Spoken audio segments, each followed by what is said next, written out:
Okay, so reviewing yesterday, Migdal Oz Shem Hashem, Bo Yarutz Tzadik V'Niskav. A tower of strength is the name of Hashem, and in it or into it runs the tzadik and is elevated. And I believe, did we even see anybody who said running into it? We'll review it, I guess, when we review what we came up with. Okay, so questions are: what is the Shem Hashem? What is the mashal? What does Yarutz mean? Is he running into the tower or in the tower? What situation is it talking about? What is a tzadik? Is the tzadik the only one who does it, and that's why the pasuk is talking about him, or is he the only one who can do it, and that's why he's like the only one in the category? Who's the audience of the pasuk? What's the practical application? What is the subject, and what is this doing in Mishlei? So we started doing a survey of. So first thing we did yesterday is we defined Shem Hashem, which is Shem Hashem means knowledge of Hashem, which practically speaking means knowledge of reality. And we said that it says Shem Hashem rather than Hashem, because ultimately you cannot trust purely in Hashem himself, because you can't have any concept of Hashem. So you can only trust in your understanding of Hashem, which is why it's phrased as Shem Hashem. But functionally, when we say trusting in Hashem or trusting in the name of Hashem, they mean the same thing. But Shem Hashem is almost like a perush on what it means to trust in Hashem, that you're trusting in Hashem in accordance with your understanding. So then we started to go to the Mefarshim just to get a sense of what approaches they were taking. So we had, let me open up MG Torah. So we had the Metzudas David first, I think. Metzudas David, hold on, said, can you hear that noise really loudly or not? I don't hear any noise. Good, because it's very loud for me. Someone is sawing something outside, sounds like. Okay, hold on. I think it's pronounced seeing. Metzudas David is the one who said that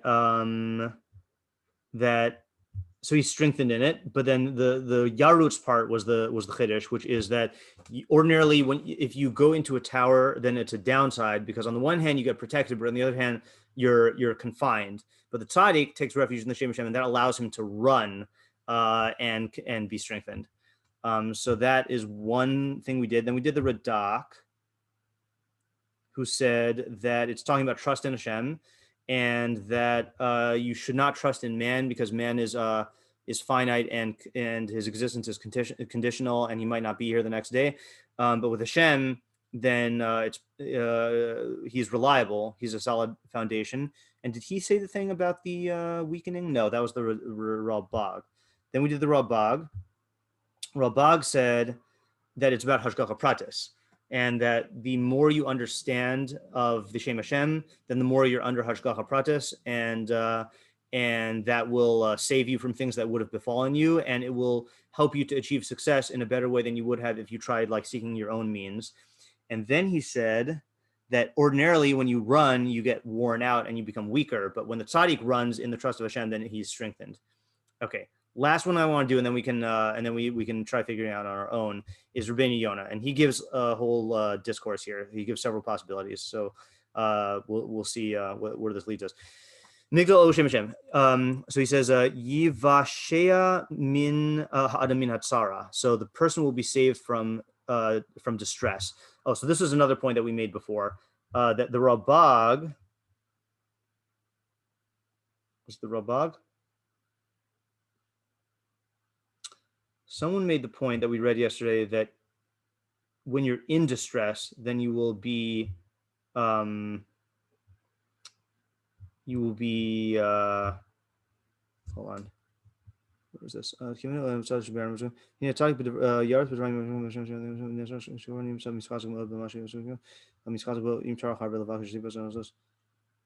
we read someone who said, oh, it was the Meiri. That was the other one we did. We did the Meiri, who said that even when you're in a tzara, then you will have security. So that's another thing we need to contend with here is Rabag and Rabbeinu Yonah are saying you will be saved from tzara, and the Meiri seem to be saying that when you're in tzara, then you'll be in a state of tranquility. So that's just a difference to note there. So he says, "Yivashea ha'adam min hatzara b'zachro shem Hashem uv'his palalo elav." Okay, so he's actually tracing this down to an activity. He's saying that what does it mean to what is the pasuk advocating that you do is to be zocher Hashem and to daven to Him. So that's a different approach than we've seen before. So it's not just cultivating a security or a trust, whatever that would mean. It's specific actions or specific mental activities. Bo yarutz. So what does that mean, bo? So he says bo is not referring to the tower. It's bishmo yarutz tzadik. With his name, the tzadik runs. So he's not running in the tower, he's running with the Shem Hashem, whatever that means. But he's saying that Bo Yarutz is part of the Nimshal, not the Mashal. V'yivtach Bo, and he will trust in it, in the name of Hashem. V'lo yirare min hamichshal, and he will not fear a stumbling block. Okay, so I think this is taking it in a different direction than we went before. Al derech mashakazu v'im tarutz lo tikashel. So it says in Mishlei above, 4:12. Let's look at that inside because I think this will help us. 4:12. It says, where does it begin? Oh yeah. So it says, so this is talking about the benefits of chachma. So it says, Knei chachma, knei bina, al tishkach v'al tet mimerifi. Acquire chachma, acquire understanding. Do not forget and do not deviate from my words, the words of my mouth. Al tazveh v'sishmereka. Do not abandon it and it will protect you. Ehaveha v'sitzareka. Love it and it will guard you.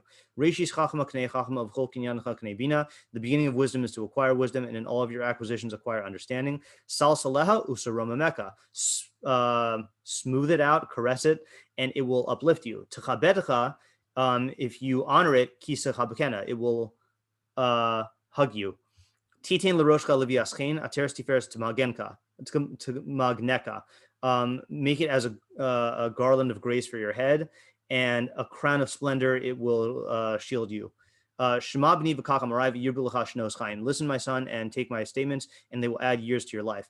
B'derech chachma horisicha b'hidrachtika b'magli yosher. In the way of chachma, I have taught you, I have guided you in the paths of uprightness. All right, here's the part where he gets to now. B'lechtecha lo yetzar tzadecha. When you walk, your footsteps will not be constrained. V'im tarutz lo tikashel. If you run, then you will not stumble. Hachzek b'musar al teref. Grab onto musar. Don't. I don't know what teref means. I think don't let go. I think it's like from like loosen your grip. Nitzareha ki hichayecha. Nitzareha.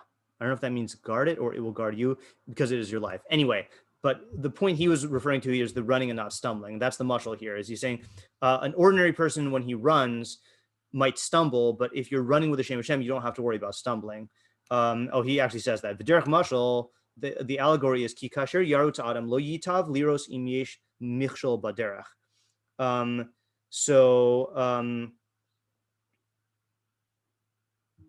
Lo yitav liros im yesh michshol baderech. I don't know what it means like lo yetiv. It will not benefit, it will not help him to see if there's a mikshal in the road. Let me read on because I think he says it clear in this next sentence. So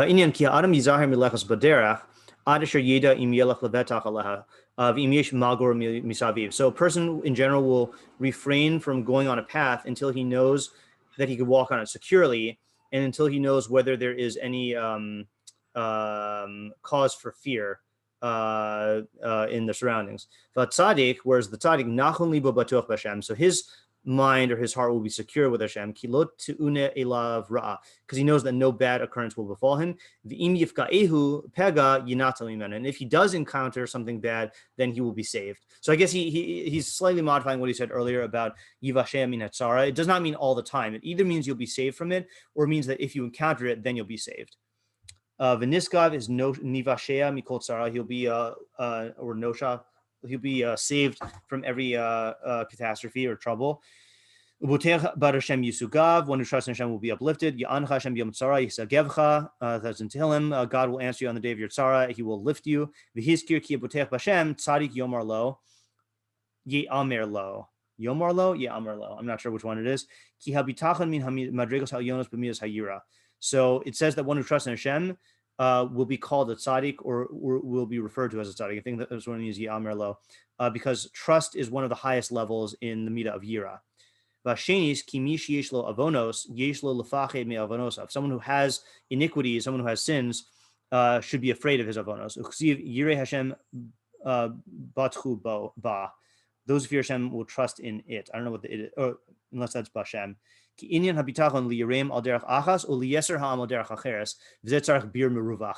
so he says the concept of bitachon for those who fear Hashem is one way, but then for the rest of the people it's another way, and this requires a lot of explanation. So a couple points he made there. Number one, he's saying, why is it called a tzadik? He's saying because if you have this level of trust, then that makes you only someone who's a tzadik can have this level of trust. And secondly, you can only rely on Hashem in this way if you are righteous. But if you have avonos, then you wouldn't rely on Hashem this way. And then the common denominator is he's saying this pasuk is talking specifically about the level of trust in Hashem that a tzaddik has, not an ordinary person. And that's answering our question number 6. Was it question number 6? Yeah, that this is talking about a tzaddik because only a tzaddik is capable of this level of trust. So that is another warning, kind of like the Rabag, that we should be careful when applying this to, this does not necessarily apply to the ordinary person. This is a higher level. So when we interpret it, we have to keep that in mind. Okay, so that was one interpretation. Wait. Yeah. Is Rabbeinu Yonah also talking about hashgacha, like the Rabag? So it's interesting because he alludes to it, but doesn't say it outright, because he does talk about being saved from Sarah. He talks about tefillah, he talks about how there will be no stumbling blocks, but he doesn't say outright. I mean, it's mashma that he is talking about that, especially given his, like all of his descriptions point to that fact, even though he doesn't say the word hashgacha. Nothing bad will happen to him. He won't find any obstacle. He'll be saved. If he encounters something bad, God will save him. You need no avonos, in order to get this level. So it does seem to be talking about that. Okay, next interpretation. Yesh lefarish bo yarutz tzadik b'bitachon b'Hashem yisala yimsa koach b'nefesh hatzadik la rutz v'lo yil'eh. So in the security in Hashem, the tzadik will find the power in his soul, or the capacity to run and to not weary himself. Ratzalomar ki yachlif koach litroach v'la'avod gam laila gam yomam lifnei Hashem v'lo yil'eh. He will yachlifu koach. I think the best idiom, it literally means to exchange energy, but it means like he'll be rejuvenated, he'll be re-energized in serving Hashem night and day, and not be tired. Ki libo batuach Hashem, because his heart is secure in Hashem. V'yodea ki neman bal malacho l'shalom sachar pu'ulaso, and he can trust. He could rely on the employer to pay him his wage. Al kain yihu yimei ha'avoda b'einav kiyamim achadim, and therefore his days of avoda will be like a few days. That's a reference to Yaakov working for Rachel. So this seems to be talking about a certain type of endurance, not protection. That running. So this is like what we saw in the Rabag, that he'll run and not get exhausted, not that he'll run without encountering an obstacle. So this is a different mashal of running. V'niskav, and he'll be elevated or strengthened in Hashem, b'bitachon, b'Hashem yisala, in trust in Hashem, yisagev mikol tzara. So now he is going back to the elevated above every tzara. Kasher kasuv ubotech b'Hashem yisugav v'al derech hamashal haniskar b'zeh amar Yeshayahu al v'shalom v'kovei Hashem yachlifu koach. Those who hope in Hashem will be rejuvenated. V'gomer yarutzu v'lo yigau. They will run and they will not be weary. So what does this mean? Yitrachu toreach yeser v'lo yigau. They will work extra hard, but they will not be exhausted. Kiyesh mitzvos trichos toreach rizos v'hakdama. There are some mitzvos that require hard work and motivation and hakdama. I don't know how he's using hakdama here. Preparation, maybe. Kepidyon shivuim v'hatzalas nefashos, like rescuing the captives and saving people's lives. I don't know what he's talking about here. Yelchu v'lo yiyafu. They will go and they will not be tired. Yesh mitzvos trichos shkida v'hasmada gam laila gam yomam. Then there are other mitzvos that require diligence and perseverance, also at night and day. Kamo Talmud Torah v'kinyan hamidos hayira. Yelchu me'inyan hisalach lefanai v'lo yiafu brov hahiloch v'hashkida. So this is a different subject here. I mean, he does say that he'll be yisugav mikol tsara. I almost want to say that doesn't fit into his parish here. This really seems to be talking about trusting in God will give you the energy that you need to keep going on. And what it kind of reminds me of, and maybe I'm giving an interpretation here, it kind of reminds me of like, if you have a scientist who's a very, very like high level scientist who really has a firm conviction in the Shem Hashem, meaning that he knows that there's an underlying order and lawfulness to everything, and he knows that there's a lot of work to be done and that there's a lot of doubt to be faced, his conviction in the Shem Hashem will cause him to persist, and he'll put in all the work. He'll work day and night. He won't be discouraged by the fact that he's not getting results, and he'll just stick at it. And that's like what he's saying here means that he'll run, and he'll be Yisugav here. See, I feel like this is not Yisugav protected. This is like he does not use the word Yivashea here, right? This seems to be Yisugav strengthened. So this is a different interpretation that this will give the tzaddik the ability to go on. And let's say like the person who doesn't have this level of conviction in the Shem Hashem is going to he's going to have doubts. He's going to have insecurities. He's going to flag in his diligence. It's like if you are Rav Pesach and you're learning through a sugya, and you have a Rav Pesach mind and you have a Rav Pesach level of knowledge of sugyas. So you're not going to give up very easily if it's not working out for you. You're going to keep on going on with the conviction that you're going to get something, and you're going to work really hard at it and not be discouraged. But if you're beginning and learning, you might give up when you're not finding anything, or you might get tired, or you might get lack willpower. You might lack motivation. So I would also add here that this is not the level of tzaddik he's talking about before. So before he said, you need to be on the highest level of yiras Hashem, and you also need to be free of avonos, because I think that does support, Zev, what you said about this is talking about hashgacha in the first one. This one's more like tzaddik in terms of this one's like defining tzaddik by your relationship to yiras Hashem, I think. So I don't even know if we mean here like righteousness per se, but what we mean is a certain level of the reality of the Shem Hashem to you, that you have conviction in it and that you're going to go forward. Like I would say that like, in this definition, like Einstein is a tzaddik, not in avodas Hashem, but in his like seeking of knowledge, yeah. Okay. I'd even go so far as to say, I mean, maybe this is not really right, but I'd say Acher is a tzaddik in this sense. So he's a Rasha in terms of like his kfira, but Acher certainly had this level of relationship to the Shem Hashem. He was one of the greatest chachamim ever, so like he would probably be able to have this level of diligence and motivation as well. Okay, and then the last interpretation is the short one. He says, "V'yesh l'farsh od bo yarutz." You could say that in it he will run. Me'inyan ki lo lakalim hamerotz. That's in Koheles, that running does not belong to the light or to the swift. Okay, I don't know the pshat of that pasuk. Uber ha'inyan. I mean, I think the pshat of that pasuk, if you look at it actually, is that there's no guarantees. If I remember correctly. Yeah, ki es kol ze nasati alibi v'lavur es kol ze asher hatzadikim v'chachamim v'avdeim biyad ha'elokim. So the tzadikim and wait, is this a misquote? He said, it says here 9:11. It's not a misquote. I just looked at the wrong pasuk. Yeah. Shavti v'ra'o tachas hashemesh ki lo lakalim hamerot v'lo lagiburim hamilchama v'gam lo lachachamim lechem v'gam lo lanvonim osher v'gam lo layodim chen ki es ufega yikra es kulam. So I went back and I saw under the sun that speed does not belong to the light, nor does war belong to the mighty, nor does bread belong to chachamim, nor does wealth belong to nevonim, nor does favor belong to those who know. Because time and chance occurrences befall everyone, meaning that there's no guarantees in life. That just because you're a gibor does not guarantee that you're going to win the war. So he says it could be along those lines. Don't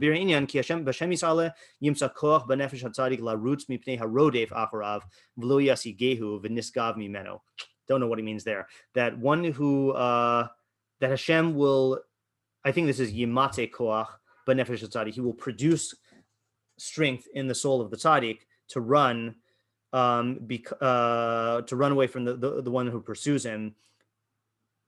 And v'lo yisagehu, and the one who pursues him will not attain him, will not reach him. V'nisgav mimeno, and he'll be protected from him. What does this footnote say? He'll be like elevated from him.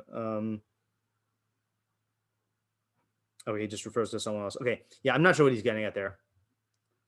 Okay, so now we're in a position, I think we've seen enough of a breadth here to start to come up with our own interpretation, I think. Okay, so so let's let all those things percolate in the back of our minds and try to interpret what does this mean here.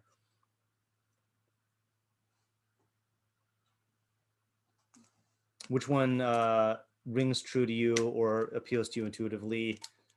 I think here, you know, I said on Monday, I answered someone's question on Monday, Mishlei shiur at night, that they said, if you have multiple ways to read a pasuk, which one should you go with? And I mentioned that there's three approaches. One is choose the easiest one that comes intuitively to you, because your mind is already working in that direction, so you might as well lean into it.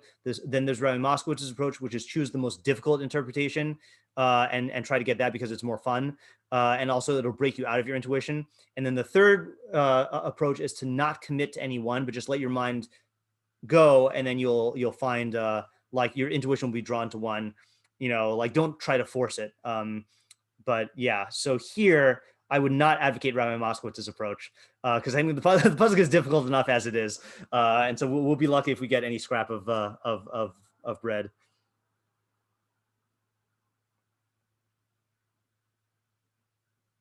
I mean, bread isn't limited to chachamim, so. That's true.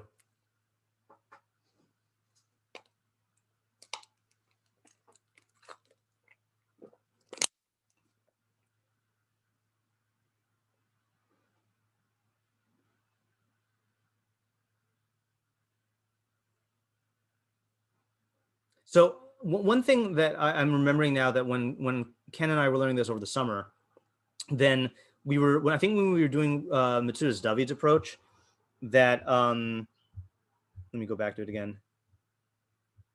And I'm not saying that we're going to commit to this one, but oh, this is Koheles.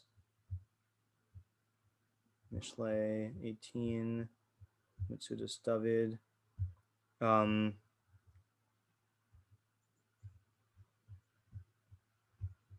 Oh, sorry, I highlighted it. Yeah, that he's not confined like he is in a tower. Of all the Mishan Shem Hashem Yarut Tzadik B'chol Makom Sheyirteh U'Mischazek Sham, wherever he runs, he will then he'll be strengthened there. So we, based on that, it's almost like he's not translating, but it's like he's understanding the mushal of Migdal Oz as what we would call a force field. That the Shem Hashem will be a force field around the tzadik because it's a protective thing that follows him wherever he goes. So I thought that was a good like imagery to have in mind. You know, I don't know if it helps us with the idea.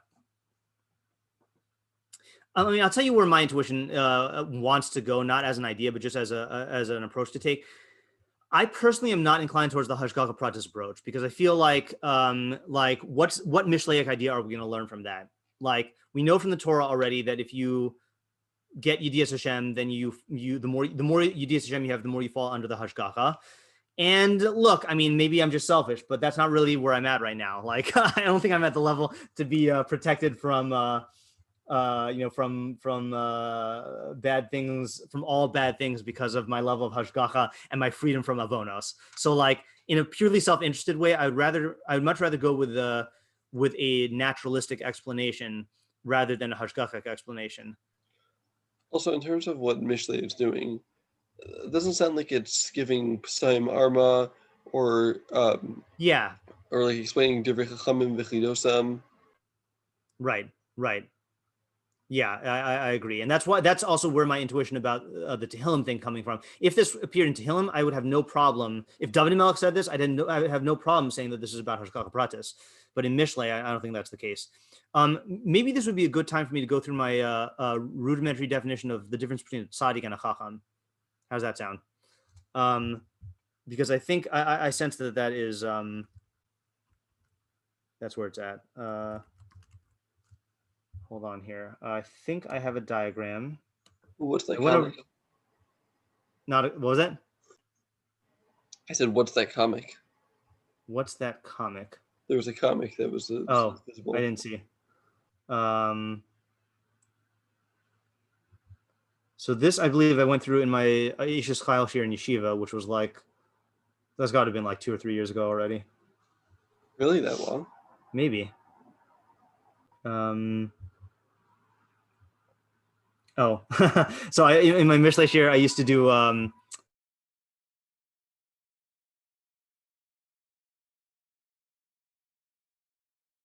you guys are frozen. Oh, not anymore. I used to do a thought of the day. This is a good one for Mishlei. I fear not the man who has practiced 10,000 kicks once, but I fear the man who has practiced one kick 10,000 times. That's a good one in terms of Mishlei that I don't sense that this bothers anyone in the shiur, but I learned Mishlei slowly, and I feel like spending 1 or 2 days on a single pasuk or going over the pasuk many times is far more. Oh no, you cut out again. Let me, yeah, I see you waving now. I'm going to exit and I'll be back in a second. If I knew what the cause of the problem was, I'd fix it, but okay, let me leave. I'll be right back. You can think about the pasuk. See, it's not even letting me leave. Well, I guess you're here forever then. I guess so. Let me force quit. Oh. Hold on.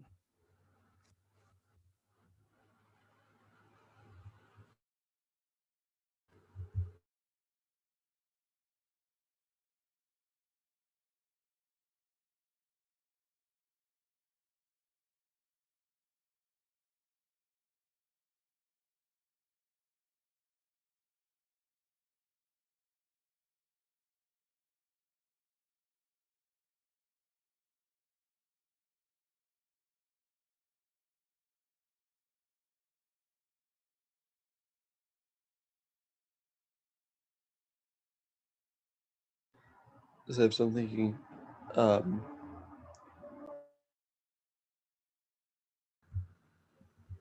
Continue. Yes. Okay. You got an idea? No, I was going to muse out loud. Oh, okay. Hold on. So, are we going with Shem Hashem as knowledge of Hashem?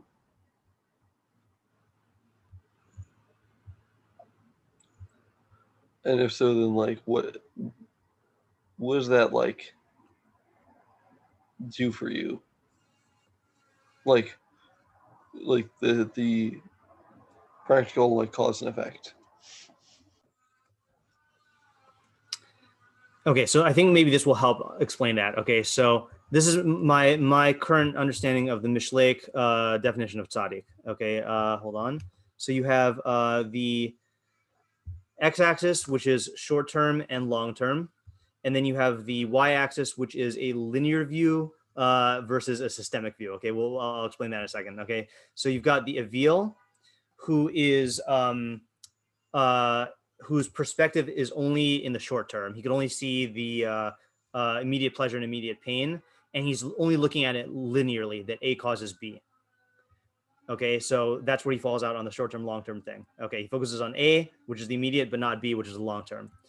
Chacham has a more expansive view, which is that he he says when he looks at A, he realizes A causes B, and he can see long run into the future, but he's still thinking linearly. He's still thinking just in terms of A causing B. The tzadik, though, is like that. So this is a systemic view, okay, which is that A affects the entire system, which in turn affects B, C, and D. And so it allows him to see further into the future than the chacham does, because the chacham is only looking linearly, and that's only going to take you so far, because only certain cause and effect chains are linear, but there are certain cause and effect chains that are systemic. And so the tzaddik is a man of the system, where he's viewing the entire system as a whole, not just what is in front of him and how that's going to affect in the future. So because he sees the system, then he has a more expansive view than the chacham. And that's also why I think that the tzadik has a different relationship to the Shem Hashem, because chacham could just have an advanced form of cause and effect, but without any real grasp of the underlying principles in the system, without any real Shem Hashem. The tzaddik, though, does have an appreciation of the Shem Hashem because he recognizes the underlying lawfulness of the system that he's part of. I'm going to close the window because now it's too loud for me. I'll be right back.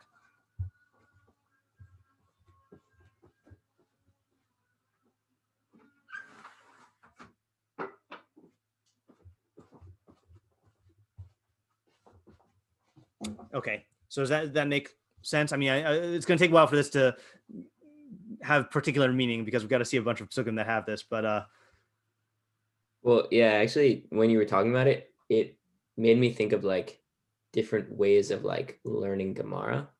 Okay, yeah. Of like, either you just like read the Gemara and like, oh, that's what it says. Like this, it just whatever, like just like very surface level connections between different halachos.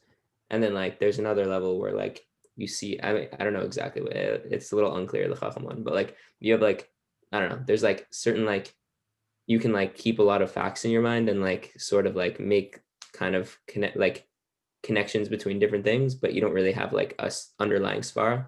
And then you have like tzadik, which like understands the whole like the like core part of the sugya and like what it's all talking about. Yeah, the reminds me of Rabbi Zucker's thing of there are 4 levels of learning Gemara. There's learning the lines of Gemara, which is basically reading and translating. Then there's learning between the lines, which is understanding the like the underlying logics of the Gemara and the premises and basically the logics. But then that's really still just a more comprehensive level of the Shakla V'Tarya. Then there's learning behind the lines, which is svara, and then there's learning beyond the lines, which is like meta svara, where you're understanding how this particular thing fits into the entire inyan or the entire sogya. Not exactly corresponding to what you're saying, but related in the sense of like the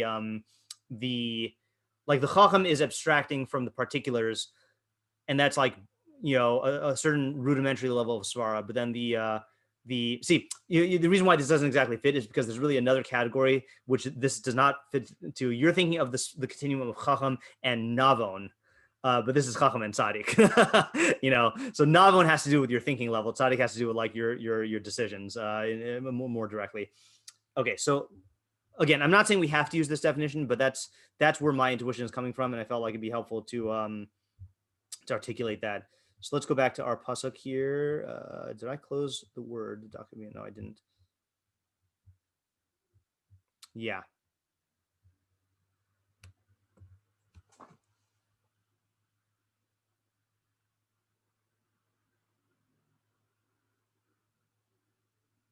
It's a tough one. And maybe with this in mind, it would help to contrast a tzadik with a chacham, not because really the pasuk is saying that it's a tzadik to the exclusion of everyone else. But if we contrast him with a chacham, so like someone who's just roas hanolat, someone who just sees the consequences of his actions. So then why can't he run, or why doesn't he have, like, what is his, so he lacks the Shem Hashem and therefore he cannot run. Tzadik has the Shem Hashem and therefore he can run and be strengthened. Like what is that difference there?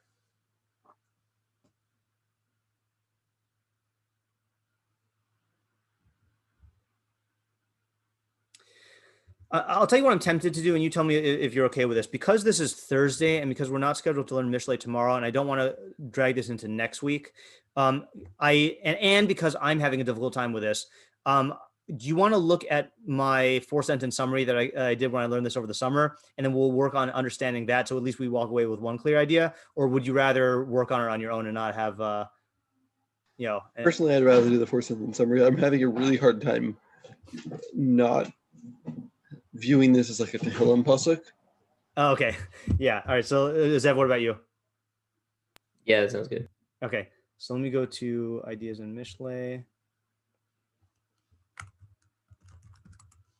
Okay. So what did I say? The name of Hashem is a tower of strength in which the tzadik runs and is elevated. The Mishleic tzadik is one who makes decisions based on the good of the system of which he is a part. The tzadik's knowledge of the system is referred to as the name of Hashem. The average person takes security in particulars. He will therefore experience anxiety about the future, hoping in the face of uncertainty that things work out in his favor. Interesting. In contrast, the tzadik takes security in his knowledge of the system, which is knowable, reliable, and more real than the particulars. This recognition and orientation to his circumstances will instill a psychological strength in him, which allows him to run, that is, to move forward swiftly and with confidence that he will not stumble despite his uncertainty about particular outcomes, and will enable him to be elevated in that he will be saved from harm and enjoy success. So I actually remember the example of this that I came up with when we were learning the pasuk. So you compare a novice poker player to an expert poker player. So the novice poker player, when he sits at the table and he makes bets, will get very excited when he wins and get very despondent when he loses. And if he loses several hands in a row, then he'll really like be insecure and have anxiety. But the expert poker player is playing the long game, knows that the math is more real than the particulars, and will make bets in line with his knowledge of the math, knowing that in the long run it's going to have to work out. And he will not get daunted by particular losses. Like he could lose many hands in a row or have to fold or whatever, and he could be losing money in the meantime. But he knows he has conviction in the Shem Hashem, in the mathematics of poker, and therefore he knows that it'll succeed. And then the same thing applies to other areas of decision making, that the fool will definitely be turned off as soon as he gets a result that's not in line with his desires.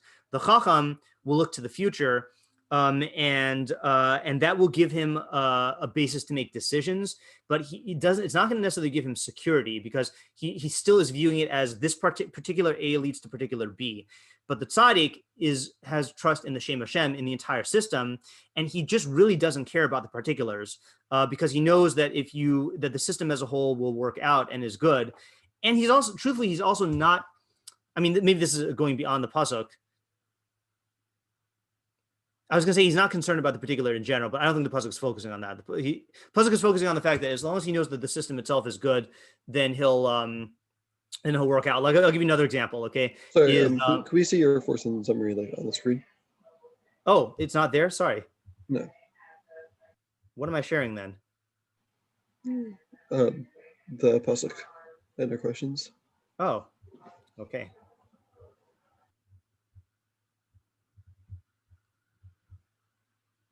There.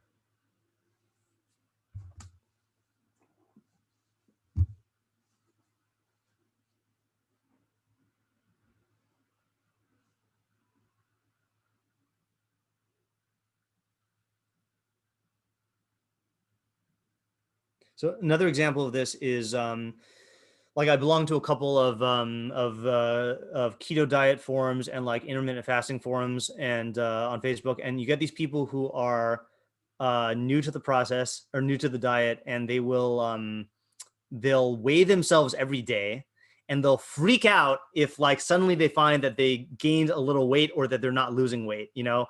And the advice that is given to them is if you understand the science and if you understand the diet, so you got to trust the system. And like there could be a number of particular reasons why, like, you know, your body is reacting to, you know, store extra water or whatever, or why you hit a plateau. But like, if you're doing this for health and for general overall well-being, so then in the long run, you're gonna be healthy and don't get like caught up in the particulars, you know?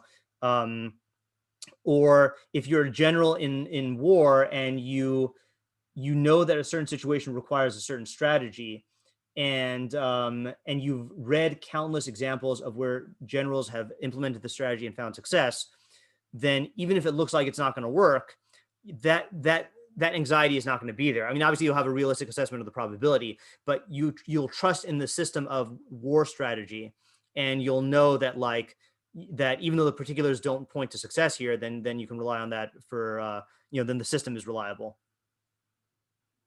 Again, you have to apply this into its particular inyan. Like obviously math is different than health, which is different than war. These have different levels of statistical probability, and also the nature of the advice is different. Like in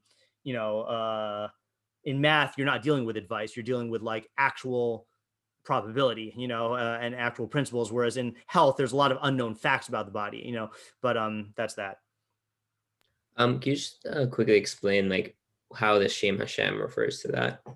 Yeah, because Shem Hashem is knowledge of Hashem, and And knowledge of Hashem is in terms of chachma. Knowledge, or what? Sorry, I'm not going to use chachma because that messes up with Mishleic terminology. Knowledge of Hashem is the lawfulness in the universe, the lawful design of the universe, or the lawful design of Torah. But here we're not really talking about Torah. We're talking about the universe. So that's Shem Hashem, and that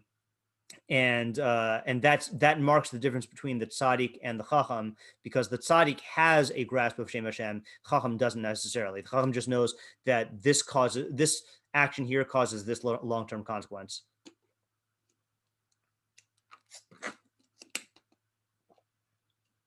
All right, so let's think about it. It might be worthwhile to come back to it next week just for the sake of review, and then we can move on to the next pasuk. This is a hard one.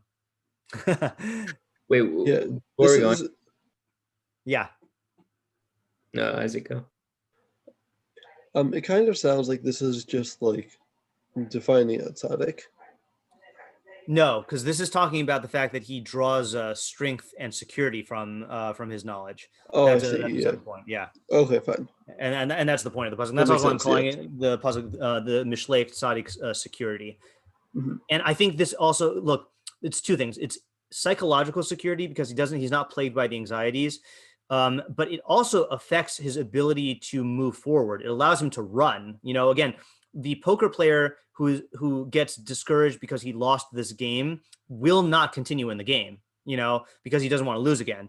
But the tzaddik who has a conviction in the math will be able to have the psychological strength to move forward. And I think I got that from the Rabbeinu Yonah, that it's yachlifu koach, that he'll actually this will result in a certain shkida and hasmada and perseverance and strength that the average person doesn't have. Yes, Ev, what were you going to say? No, I was just going to ask, is the chacham, would you say the chacham is just like seeing the outcomes of the system and he doesn't really understand? Yeah, he doesn't understand how those outcomes stem from the underlying principles. He just knows that if you do this, then this will happen in the long run. So it's a partial grasp of the system, but not a systemic grasp. And that's why I'm calling it linear. Alrighty, so that's that. See you later if you're in Rambam today. We'll plan to do the mitzvahs to say blurb at the end and then go to our flagged mitzvahs, not start on the low today. All right, see ya. Thank you. Thanks.